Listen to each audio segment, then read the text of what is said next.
날씨가 많이 쌀쌀해졌습니다. 건강을 여러분들 이럴 때일수록 또 건강 잘 조심을 하시고 유의하시면 좋겠습니다. 지난주에 보면은 다양한 일들이 사건과 사고들이 많이 있었습니다. 그 중에서 제가 저를 참 웃게 하거나 또 행복하게 즐겁게 했던 이 두 가지 장면이 있는데요. 먼저 하나를 보시죠. 첫 번째 장면은 바로 이 장면입니다. 나왔으면 좋겠는데요. 나올 거예요. 이 장면입니다. 이게 뭔지 아십니까? 그 말도 많고 탈도 많았던 파워볼이죠. 파워볼. 이 1.6 빌리언 상상조차 할 수 없는 그 금액의 이 파워볼이 결정이 되었습니다. 파워볼 당첨자가 결정되었는데 저 사람이 당첨자가 아니고요. 여기 나오는 당첨자가 아니고 이것은 그 당첨자가 나온 가게의 주인입니다. 그런데 수많은 사람들이 와서 함께 막 환영하고 있는 것이죠. 당첨금이 엄청나더라고요. 뭐 3명이 당첨되어서 나누니까 한 5천만 불, 5천만 불씩 이렇게 뭐 나눈다고 하는데, 그런데 이 사람은요, 그냥 그 중에 한 사람이 여기서 샀습니다. 티켓을 사서 그 당첨된 곳이 캘리포니아 치노 힐스라는 곳인데, 그곳에 있는 이 주인장이고 그렇게 행복해해요. 근데 이 사람도 보니까 어마어마하더라고요. 1밀리언을 받는답니다. 갑작스럽게 그냥 확 뭔가 이렇게 때려 받는 것이죠. 자기가 한 게 별로 없습니다. 누가 와가지고 그냥 사서 당첨된 것 뿐이죠. 또 하나의 장면이 있습니다. 한번 보실까요? 잘 보셔야 됩니다. 이건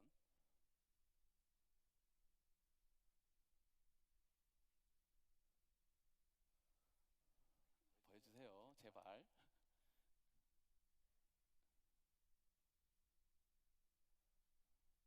안 나오면 슬픈데. 이 장면이 뭐냐면요. 제 페이스북에 들어가시면 볼 수 있습니다. 배구를 하고 있는데요. 설명을 해줘야 되는데 이 이제 스파이크 수업을 넣습니다. 그런데 앞에 선수들은 이렇게 이제 이 블로킹을 하기 위해서 준비하고 있지 않습니까? 그런데 갑작스럽게 이 친구가 지금 스파이크를 넣는 저게 이 외국인이거든요. 굉장히 힘 좋은 친구입니다. 근데 저 앞쪽에 보면요, 이렇게 가만히 서 있는데 이 친구가 갑자기 날벼락을 맞습니다. 뒤통수를 제대로 맞는 것이죠. 저기 이 중앙에서 좀 더 많이 해야 감사합니다. 그렇군요. 자, 지금 가만히 지금 뭔지 있다가 잘 모르겠죠? 전지종 선수는 그냥 뒤통수를 맞았거든요. 자, 얀스토브 선수가 때린 볼이 넘어가지 않고 전진영 선수 뒤에 머리에 맞았어요. 예. 지금 상대 쪽만 바라보고 있었는데 이 두 장면을 보면서요, 이게 인생이구나라는 것을 경험했습니다.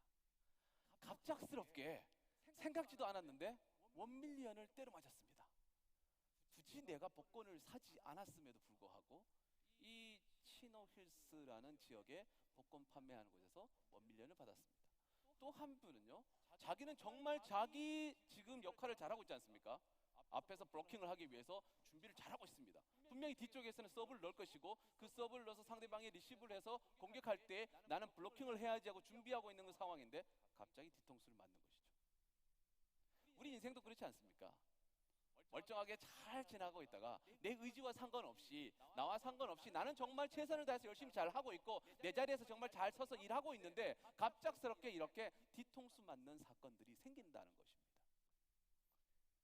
이럴 때에 세상 사람들은 분노를 하게 되고, 혹은 대부분의 사람들은 분노하면서 왜 나에게, why me, 나에게 이런 일이 일어났냐라고 화를 내고 분노하게 됩니다. 혹은 그런 것들을 풀어내기 위해서 우리는 또 다른 세상적인 외적인 자극을 찾게 되는 것이죠. 뭔가 어렵고 힘든 부분이 있었을 때 안 되니까 그냥 주님을 찾는 것이 아니라 또 다른 주님을 찾는 것이죠. 그리고 힘드니까 담배를 피우고 더 나아가서 마약을 하고 세상적 쾌락에 대해서 빠져서 단지 그것을 잊어버리기 위해서, 혹은 그것이 내가 해결될 것이라고 생각하는 그런 간절한 소망감이 있었는지 모르겠지만 외적인 자극에 더 많이 추구하게 된다라고 하는 것입니다.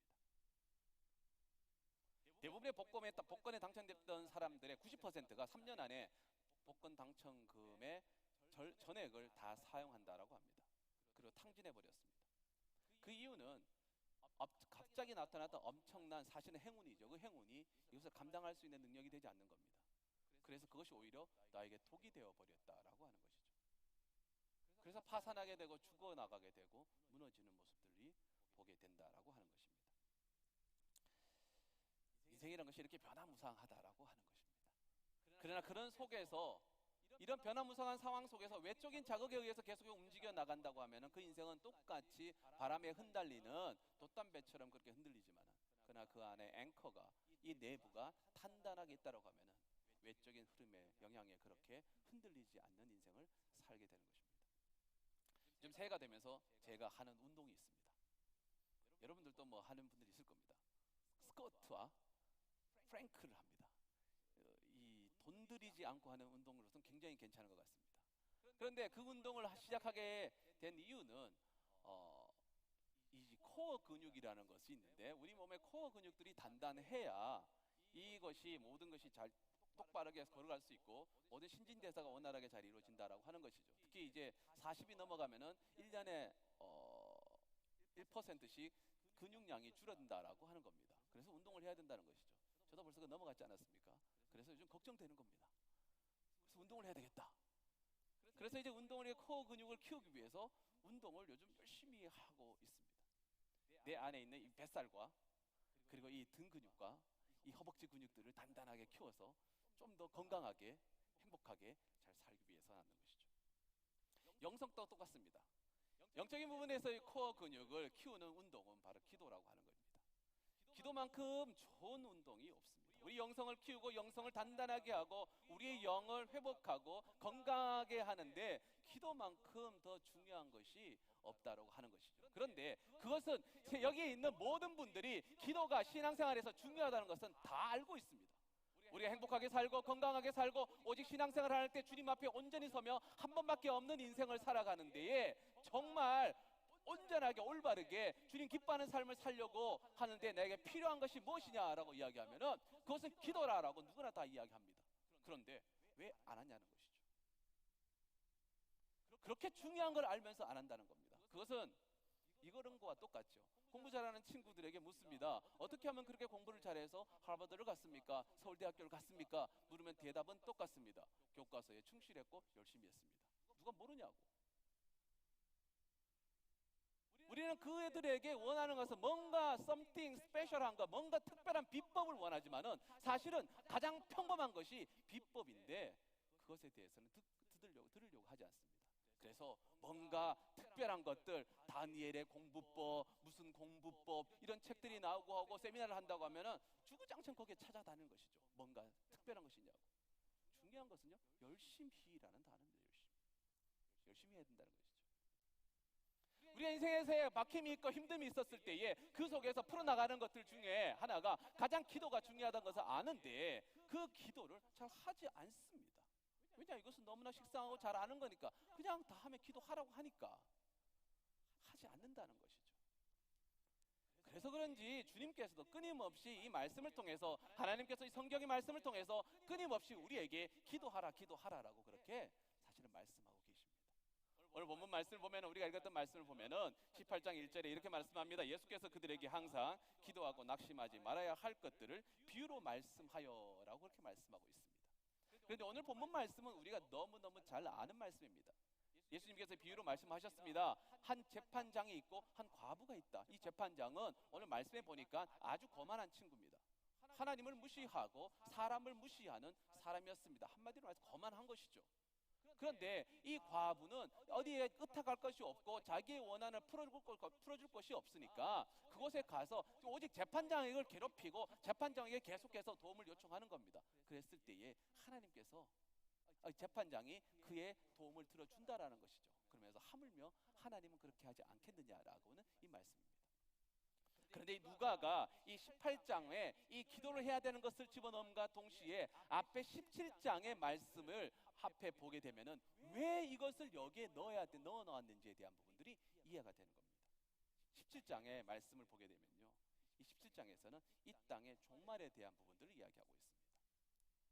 마지막 때가 되었을 때에 궁극적으로 성도가 예수를 믿는 우리가 결국은 승리하게 되면서 천국에 가게 되고 주님과 함께 새하늘과 새 땅에서 그곳에서 우리가 행복하게 지낸다는 것은 기정사실입니다. 그러나 그 과정 속에서 이야기하는데 거기서는 환난과 핍박이 있을 것이고 아픔이 있다라고 하는 것입니다. 쉽게 얘기해서 너희들이 그 과정을 거치고 지나가야 된다라고 하는 것입니다. 그 고통 속에서 그 아픔 속에서 넘어지고 좌절하는 자들이 분명히 많이 나온다고 하는 것입니다. 그랬을 때에 이 18장을 통해서 너희가 낙심하지 말고 그런 상황 속에서 좌절하지 않고 너희들이 그렇게 버틸 수 있는 것은 기도가 있다라고 하는 겁니다. 하나님께서 그리고 너희의 그 기도를 들어주신다라고 말씀하십니다. 그런데 우리는 잘 하지 않는 것이죠. 왜 그럴까요? 너무 잘 알고 있는데 그것을 주님께서도 이미 말씀해 놓고 계십니다. 이 8절 말씀에서 이렇게 말씀하고 있습니다. 내가 너희에게 이르노니 속히 그 원한을 풀어주리라. 그러나 인자가 올 때에 세상에서 믿음을 보겠느냐 하시니라 라고 말씀합니다. 인자가 올 때에 이 세상에 믿음이 있는 것을 보겠느냐라고 말씀합니다. 오늘 이 과부의 모습을 통해서 우리는 기도하는 자의 성도의 기본적 모습에 대한 부분들에 대해서 지금 배울 수가 있습니다. 그리고 예수님은 결론적으로 주님이 오실 때에 믿음 있는 자를 보겠느냐라고 말씀하십니다. 우리가 기도하지 않는 것, 이것은 우리의 믿음과 연관되어 있다라고 하는 겁니다. 먼저 이 말씀을 통해서 보면은 첫 번째로 하나님께서는 이 말씀을 봤었을 때에 이 본문을 통해서 우리에게 깨닫게 하는 것은 첫 번째는 하나님께서는 우리의 기도를 들으시고 응답하시는 분이라는 것을 우리는 깨닫게 됩니다. 그것은 우리가 너무나 잘 알고 있습니다. 이 말씀을 통해서 하나님께서는 우리의 기도를 들으시고 응답하시고 오늘 본문 말씀을 통해서도 하나님께서는 우리의 말씀을 들어주신다고 악한 재판장일지라도 그 과부의 원한을 풀어주기 위해서 그 주얼건을 7절 말씀에 하물며라고 말씀합니다. 하물며 하나님께서는 우리의 아버지께서는 너희들의 그 간구함을 들어주지 않겠느냐라고 말씀하십니다. 하나님은 우리의 기도를 들어주시는 분이라는 것입니다. 두 번째는 과부의 절박함에 대해서 보게 됩니다. 우리가 기도하는 자의 모습은 과부의 이 모습을 닮아야 될 필요가 있습니다. 이 과부는 절박함이 있었습니다. 그녀는 간절함이 있었습니다. 자신의 문제를 해결해 줄 수 있는 사람이 오직 이 재판장밖에 없다는 것들을 알았습니다. 사실 예수님 시대에 있었던 과부들은 힘이 없습니다. 성경을 쭉 읽어보면서 제가 우리 청년들하고 이런 디베이트 이야기를 했던 적이 있었는데 모세의 이혼을 증서를 써줄 때에 마태복음에 보면요 5장에서 보면은 이혼 증서를 써줄 때에 모세에서 법처럼 이혼의 증서를 써줘서 보내라라고 이야기하는 겁니다. 최소한의 이혼 증서를 써서 이 아내에게 주라고 이야기하는 겁니다. 그것은 역설적으로 이야기하면은 이혼 증서를 써준다는 것은 이 여자가 누구의 남편이었다라는 것을 종지부를 찍고 이제는 다른 사람에게 결혼할 수 있다라고 하는 하나의 새로운 길을 열어주는 것과 같습니다. 그런데 당시에 남편들은 아내를 생각할 때에 하나의 물건처럼 그렇게 생각했었습니다. 그래서 이혼 증서를 써주는 것이 아니라 마음에 들지 않으니까 그냥 이 여자를 쫓아보내버리는 겁니다. 결국 그 여인들이 할 수 있는 방법들은 아무것도 없습니다. 빌어먹든지 이삭을 주워먹든지 아니면 거리 여자가 되는 방법밖에 없었습니다. 과부가 할 수 있는 것은 사실 아무것도 없습니다. 그런데 그 과부의 마음에는 원한이 있었습니다. 그것을 풀려고 하니까 어디 풀 데가 없습니다. 그래서 오직 유일하게 재판장에게 가서 그것을 이야기했던 겁니다. 그녀의 마음을 풀어줄 수 있는 사람은 재판장밖에 없다는 것을 알았습니다. 그래서 그녀는 계속해서 자신을 무시하고 자신에게 비판하고 보지 않고 하는 그 재판장일지라도 거기에 매달릴 수밖에 없었다는 겁니다. 그녀에게는 간절함이 있었기 때문에 그러합니다. 그녀에게는 그런 절박함이 있었기 때문에 그 재판장을 계속해서 찾아갔다라고 하는 겁니다. 내가 문제를 해결할 수 없다는 생각이 들었을 때 사실 우리는 그 자리에 무릎을 꿇어야 합니다. 내 생각과 내 의지를 따라서 세상적인 방법을 찾기보다는 오히려 그 자리에 무릎을 꿇고 하나님께 간구하는 겁니다. 하나님, 내가 여기 있습니다. 하나님, 내가 여기 있습니다. 여기 아이를 키우시는 분들도 계시지만은 아이를 키우다 보면은 아이들이 엄마를 부릅니다. 그 엄마를 부를 때 그냥 엄마 부를 때가 있습니다. 뭐가 필요해서 배고파서 엄마, 그러면 엄마가 뭐 다른 일을 하다 보면 대답을 잘 왜냐하면 급하지 않거든요. 그런데 어느 순간 갑자기 엄마! 이야기합니다. 화가 나서 부르는, 이건 약간 화가 나는 거고요. 엄마! 부릅니다. 아주 절박하게, 급작스럽게. 그랬을 때는요, 저도 깜짝 놀랍니다. 제 아내가 자고 있다가 들리지 않았는데 순식간에 그냥 용술처럼 팍 튀어나갑니다.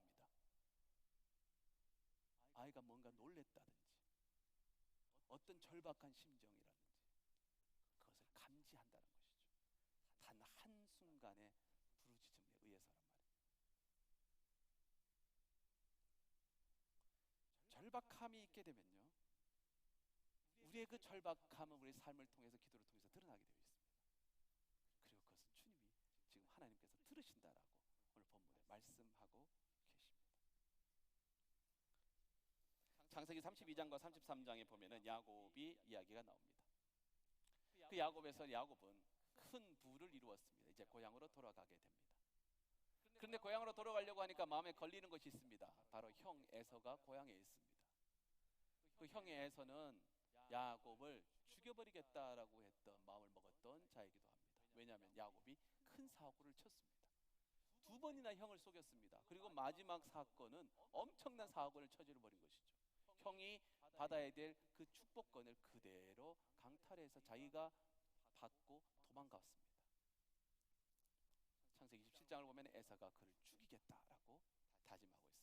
그런데 시간이 지나서 그가 큰 부를 이루게 되었습니다. 20년이 지나서 큰 부를 이루고 돌아가게 되는데 마음에 계속 그것이 걸리는 겁니다. 야곱이 그래서 형이 어떤 마음이 있는지를 먼저 이렇게 소위 이야기하면 간을 보려고 그 사람을 보내봤습니다. 그런데 에서가 야곱이 온다는 소리를 들으니까 400명이나 되는 장정들과 함께 온다는 이야기입니다. 야곱을 환영하기 위해서 400명의 사절단을 보냈겠습니까? 굳이 그랬다면은 한 수십 명의 사람만 보내도 됐을 겁니다. 그런데 400명의 장정이 옵니다. 이건 무엇을 의미합니까? 보내버리겠다는 것이죠.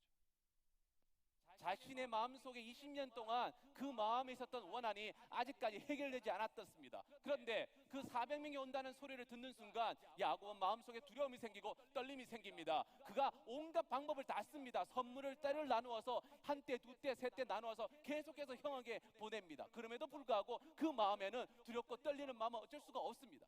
그가 마지막으로 그때에 떨릴 때에 선택했던 것은 하나님께 무릎 꿇고 기도하기 시작합니다. 야복강 나루터에서 그는 기도합니다. 처절하게 기도합니다. 얼마만큼 처절하게 기도했냐? 씨름을 하던 식으로 기도했고 그가 이 허벅다리가 위골될 정도까지 그렇게 기도했다라고 표현할 수 있습니다. 천사와 씨름하듯이, 하나님의 사람과 씨름하듯이 그는 그렇게 기도했습니다. 그리고 날이 밝았습니다. 그리고 형을 만나러 가게 됩니다. 400명을 거느리고 왔던 그 형의 하루아침에 어떻게 바뀌었을까? 많은 선물들로 인해서 그 에서의 마음이 변했을까요? 그렇지 않습니다. 에서가 400명을 움직일 수 있었다면 그는 엄청난 부, 에서 역시 많은 부를 거느리고 있는 사람이었습니다. 그런데 33장을 보면 야곱과 에서가 만나는 순간 서로 목을 끌어안고 울고 화해를 하게 되었습니다. 어떤 일이 있었을까요? 그가 간절히 기도하고 하나님께 매달려 있는 그 순간에, 그가 기도하는 그 순간에 하나님께서는 그 상황을, 우리가 알지 못하는 그 상황 속에서 그 상황을 변화시키시고 만들어 주셨다라는 것입니다. 고통은 내 육체에게는 힘든 상황일 수도 있습니다. 그렇지만은 내 영에게는 오히려 회복과 부흥에 되는 기회가 되기도 합니다. 야곱이 야복강 나루에서 씨름하듯이 기도했습니다. 그리고 그것의 응답은 그의 믿음의 회복이었다라고 하는 것입니다. 우리 오늘 셀 교재에 보면은 이런 오늘 이 야곱에 대한 이야기를 하게 되는데 거기에 시작이 이런 말로 시작합니다. 그리스도인의 삶은 하나님의 역사, 즉 일하심과 우리의 노력이 미묘하게 얽혀서 영이 된다라고 이야기를 합니다. 우리의 삶은 나의 삶만 움직이는 것이 아니라 내 삶 속에서 하나님이 함께 엉켜서 그 속에서 역사하신다라고 하는 것입니다. 거기에는 두 가지 의미가 표현되어 있는 것입니다. 하나님의 은혜를 간구할 때 나의 노력이 함께 동반되어 있어야 된다는 겁니다. 내가 노력을 들어갈 때 하나님께서 함께 도와주신다라고 하는 겁니다. 하나님의 도움을 강구하면서 나아갈 때에 그 삶이 하나님 안에서 복된 삶이 된다라는 의미의 말씀이기도 합니다. 과부는 절박하게 매달렸습니다. 왜냐고요? 그녀에게는 믿음이 있었기 때문에 그러합니다. 재판장만이 이것을 해결해 주시겠다라는 믿음이 그녀에게는 있었습니다. 세 번째로 과부는 끈질기게 재판장을 찾았다라고 하는 겁니다. 이 또한 믿음과 연결되어 있습니다. 만약에 재판장이 해결해 주지 못한다라고 한다고 하면 그는 끊임없이 재판장을 찾아가지 않았을 것입니다. 그러나 그에게는 그런 힘이 있다라는 것을 알기 때문에 끊임없이 계속해서 기도하며 나아간다라는 것이죠. 우리가 기도할 때 사실 이 마음이 더욱더 필요합니다. 우리가 기도를 중단하게 되고 기도를 잘 하지 않는 이유 중에 하나는 그 기도의 응답이 더디 오기 때문에, 혹은 내가 원하는 방향으로 그 기도의 응답이 오지 않기 때문에 그 자리에서 기도하다 멈춰지는 경우들이 많이 있습니다. 신기하게도 세상 사람들이 기도의 능력에 대해서 관심을 많이 갖습니다. 2001년에 재미있는 연구가 있습니다. 기도에 대한 연구인데 2000년에 한국의 차병원과 미국의 콜롬비아 메디컬 스쿨과 함께 공동으로 연구했는데, 그들이 무엇을 연구했냐면요, 중보 기도에 대해서 연구를 했습니다. 중보 기도가 과연 효능이 있나 없나라고 하는 것이죠. 이것을 어떻게 이 연구를 했을까라고 저도 이게 관심 있게 봤었는데요. 결론을 이야기하면은 중보 기도에 탁월한 효과가 있다라고 그들은 결론을 냅니다. 그리고 그것이 어떤 신학교나 이런 잡지에 쓰는 것이 아니라 자신들의 있던 이 의학지인 생식의학지에 실려 있습니다. 어떤 실험을 했냐라고 하면은 이 차병원은 불임 수술을 하는 시험관아기를 하는 데로 유명합니다. 그래서 거기서 시험관아기를 임신을 하려고 하는 사람들의 그 사진을 명단을 받아서 그 사진을 미국과 전 세계에 있는 사람들에게 다 보냈습니다. 그리고 그들은 그들을 위해서 기도했습니다. 기도를 받은 그 기도를 하는 군과 그렇지 않은 군의 결과를 나타냈을 때, 기도하는 사람들, 기도를 받았던 환자들의 임신 성공 비율이 26%에서 50%로 2배 가까이 많아졌다라고 하는 겁니다. 굳이 왜 이런 연구를 돈 들여 하냐는 것이죠. 저한테 왔으면 알려줄 건데, 여기 답이 있다고. 성경을 속에서는 하나님은 우리에게 기도에 응답해 주신다고 말씀하십니다.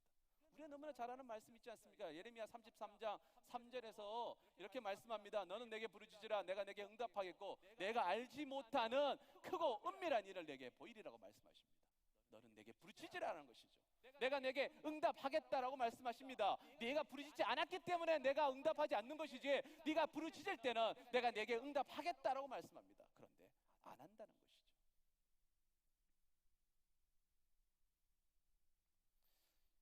어제 환경의 사모님이 우리 교회에서 토요일날 새벽기도 때 이 간증을 했습니다. 그 딸 조이와 함께 이렇게 간증을 했는데, 이분은 뭐 예전에도 우리 교회에 와서 이야기했던 분이기 때문에 유명합니다. 자기 딸들이 하버드를 들어가고 보스턴에 들어가고, 더 유명한 것은 애들이 전부 장학금을 받고 갔다는 거죠.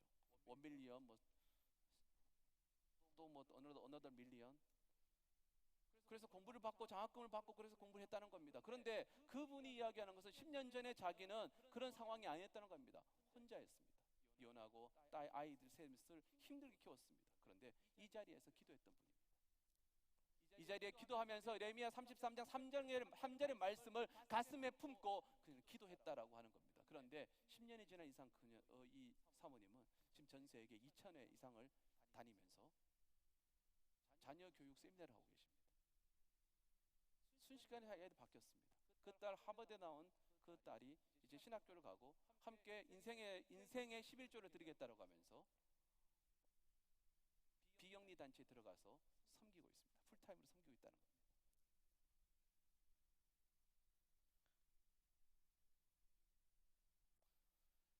인생에서 여러 가지 방법들이 힘든 부분들, 어려운 부분이 있습니다. 그런데 그 어려운 부분들, 힘든 부분들, 여러분이 기도하는 그 부분들, 이 풀어지지 않은 그 실타래 같은 그런 상황도 하나님은 우리가 알지 못하는 방법으로 한순간에 풀어내버리시는 분이 바로 하나님이시라는 겁니다. 내가 알지 못하는 크고 비밀한 일, 은밀한 일로 풀어주시는 것이 바로 기도의 능력입니다. 빌립보서 4장 6절과 7절 말씀에도 우리가 기도해야 될 이유를 말씀합니다. 너희는 아무것도 염려하지 말고 모든 일에 기도와 간구로 너희 구할 것을 감사함으로 하나님께 아뢰라. 그리하면 모든 지각에 뛰어난 하나님의 평강이 그리스도 예수 안에서 너희 마음과 생각을 지키시리라.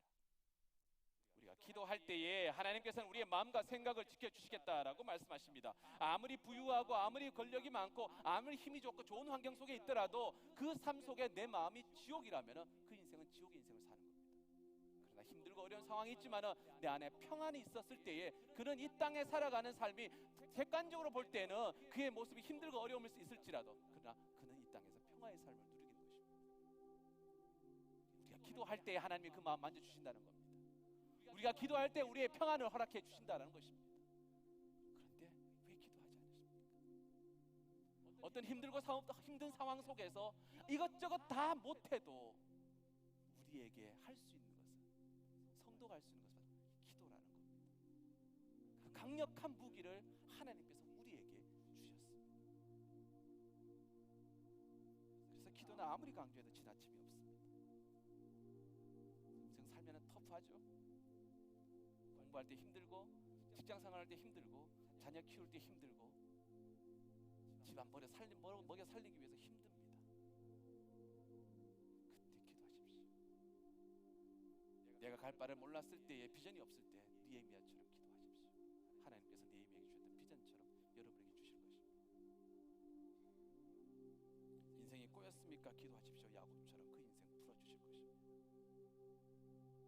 회복을 갈망합니까? 기도하시기 바랍니다. 에스겔 골짜기에서 마른 뼈가 살아난 것처럼 하나님은 우리 인생 회복시켜주고 살려주실 것입니다.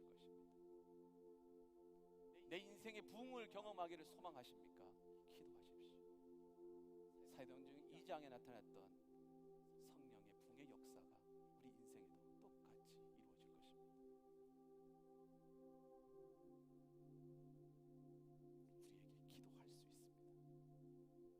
그렇기 때문에 무엇 때문에 걱정하십니까?